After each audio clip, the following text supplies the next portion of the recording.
Hello dear, आप सभी का अपने चैनल में स्वागत है। चलिए बात करते हैं 18 फरवरी 2025 के करंट अफेयर न्यूज़ के बारे में। शुरुआत करते हैं और देखते हैं पहला करंट अफेयर। पहला है, जोथम नापत वानुअति के नए प्रधानमंत्री बने।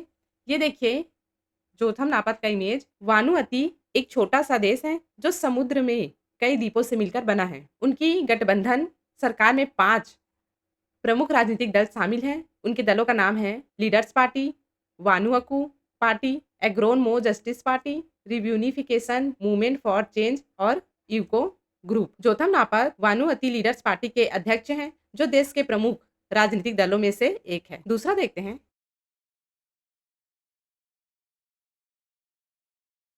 दूसरा है 24वां दिव्य कला मेला। हाल ही में जम्मू के गुलशन ग्राउंड में 24वें दिव्य कला मेले का उद्घाटन किया गया। जम्मू कश्मीर के उपराज्यपाल श्री मनोज सिंह और केंद्रीय सामाजिक न्याय और अधिकारिता मंत्री डॉक्टर वीरेंद्र कुमार ने किया। यह मेला 14 से 24 फरवरी 2025 तक आयोजित होगा। इसमें अलग अलग राज्यों से हस्तशिल्प, पेंटिंग, संगीत, नृत्य और अन्य कला रूपों के कलाकार आए। इस कार्यक्रम में सरकार के मंत्री, सामाजिक कार्यरत और कला प्रेमी शामिल हुए। इसका उद्देश्य है दिव्यांग कलाकारों को प्रोत्साहन करना और रोजगार के मौके देना। तीसरा है, राज्यों में पंचायतों को हस्तांतरण की स्थिति रिपोर्ट 2024। यह बताती है कि भारत में पंचायतों यानी कि ग्राम स्तर की सरकार को राज्यों ने कितनी शक्तियां और संधान दिए हैं। इसमें बताया गया कि अलग अलग राज्यों में पंचायतों को कितनी अधिकार मिले, जैसे स्वास्थ्य, शिक्षा, पानी, बिजली और विकास कार्य संभालने की ताकत है। यह रिपोर्ट स्थानीय शासन, लोकल गवर्नेंस को मजबूत करने पर जोर देती है, ताकि गांव खुद फैसले ले सके और तेजी से विकास हो सके। आगे बढ़ते हैं। चौथा है प्लेटफॉर्म मित्रा। इसका फुल फॉर्म है mutual fund investment tracing and retrieval assistant. भारतीय मार्केट रेगुलेटर सेबी द्वारा लॉन्च किया गया एक डिजिटल प्लेटफॉर्म है। इसका उद्देश्य है निवेशकों को उनके इनएक्टिव या बिना दावे वाले म्यूचुअल फंड फोलियो को ट्रैक करने में मदद करना। इससे भूले हुए या अनक्लेम्ड निवेश को आसानी से खोजा जा सकता है और दोबारा एक्टिव किया जा सकता है। यह निवेश को पारदर्शी और सुरक्षित बनाएगा। आगे चलते हैं। पांचवा है फॉरवर्ड फास्टर सस्टेनेबिलिटी अवार्ड 2025। यह एक सम्मान है जो उन संगठनों को दिया जाता है जो पर्यावरण की रक्षा और संसाधनों के सशक्त उपयोग में उत्कृष्ट कार्य करते हैं। 2025 में यह पुरस्कार एनटीपीसी लिमिटेड को जल संरक्षण में उनके प्रयासों के लिए प्रदान किया गया।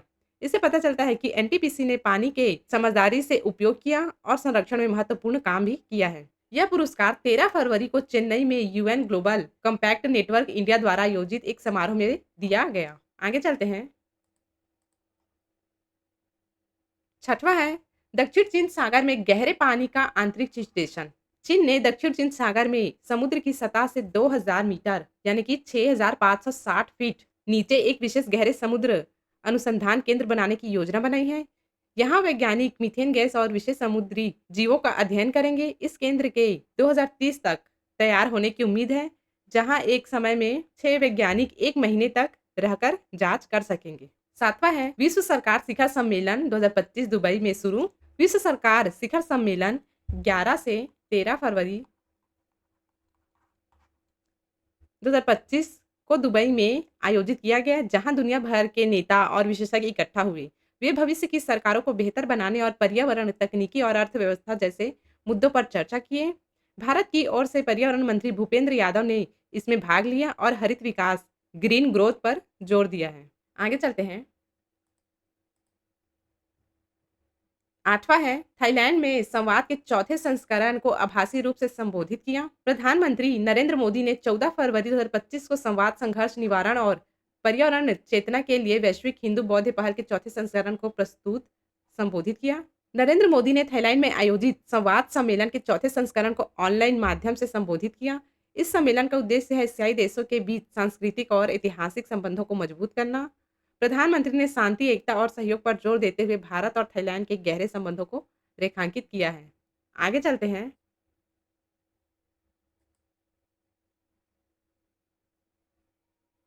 ऊपर हमने जितने भी क्वेश्चन पढ़े हैं, अब उन सभी को एमसीक्यू में देखते हैं। पहला है जोथम नापत किस देश के प्रधानमंत्री बने?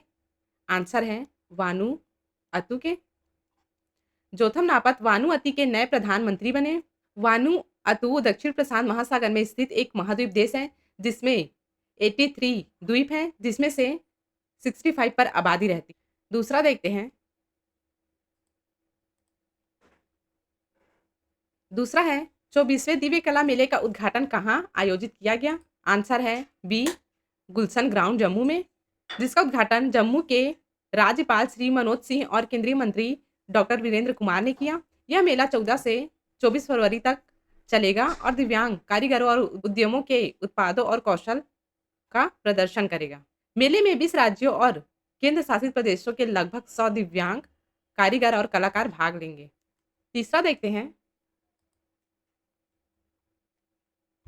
तीसरा है राज्यों में पंचायतों को हस्तांतरण की स्थिति रिपोर्ट 2024 में शीर्ष स्थान किस राज्य ने प्राप्त किया है? आंसर है डी, कर्नाटक ने।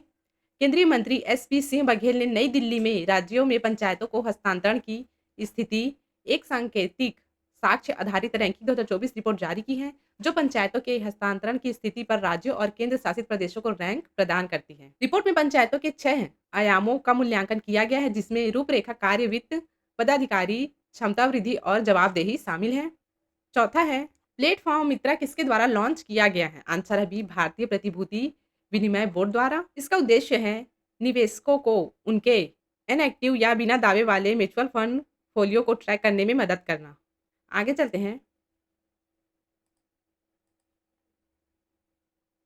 पांचवा है फॉरवर्ड फास्टर सस्टेनेबिलिटी अवार्ड 2025 किस संगठन द्वारा दिया गया? आंसर है C, UN global compact network India द्वारा। भारत की सबसे बड़ी एकीकृत ऊर्जा कंपनी एनटीपीसी लिमिटेड को जल संरक्षण में उनके प्रयासों के लिए प्रदान किया गया। इससे पता चलता है कि एनटीपीसी ने पानी के समझदारी से उपयोग किया और संरक्षण में महत्वपूर्ण काम भी किया है। आगे चलते हैं।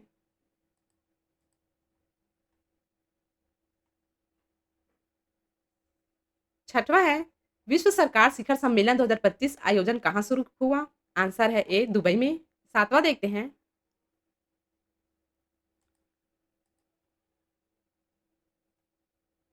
सातवां है अभी हाल ही में किस देश ने दक्षिण चीन सागर में गहरे समुद्री अनुसंधान केंद्र के निर्माण को मंजूरी दी? आंसर है बी, चीन को।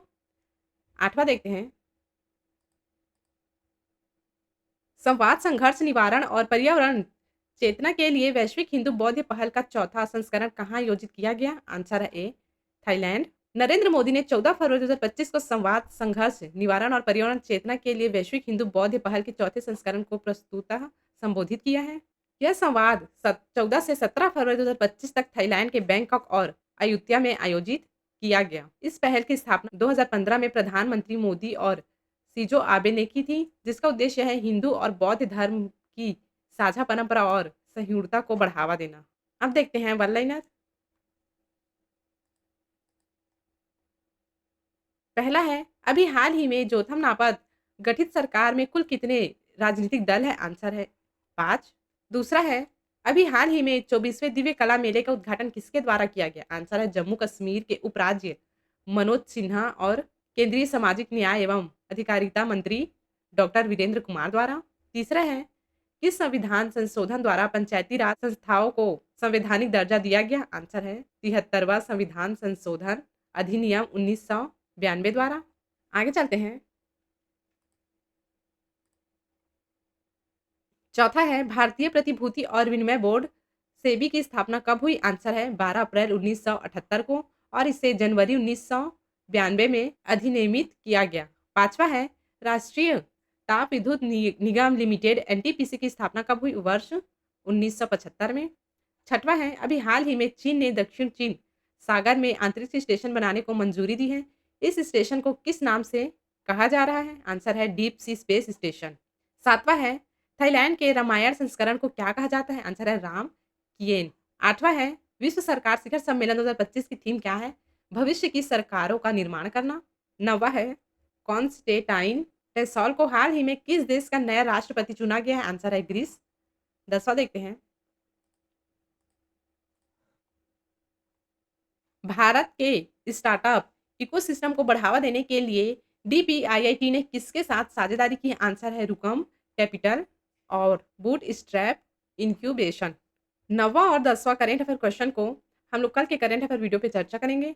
आज का हमारा वीडियो यहीं पर समाप्त होता है। आप सभी को इस पूरे वीडियो का पीडीएफ डिस्क्रिप्शन में हिंदी और इंग्लिश दोनों में मिल जाएगा। आप लोगों को हमारे वीडियो कैसा लगा कमेंट सेक्शन में ज़रूर बताएँ और डेली करंट अफेयर अपडेट के लिए हमारे चैनल से जुड़े रहें।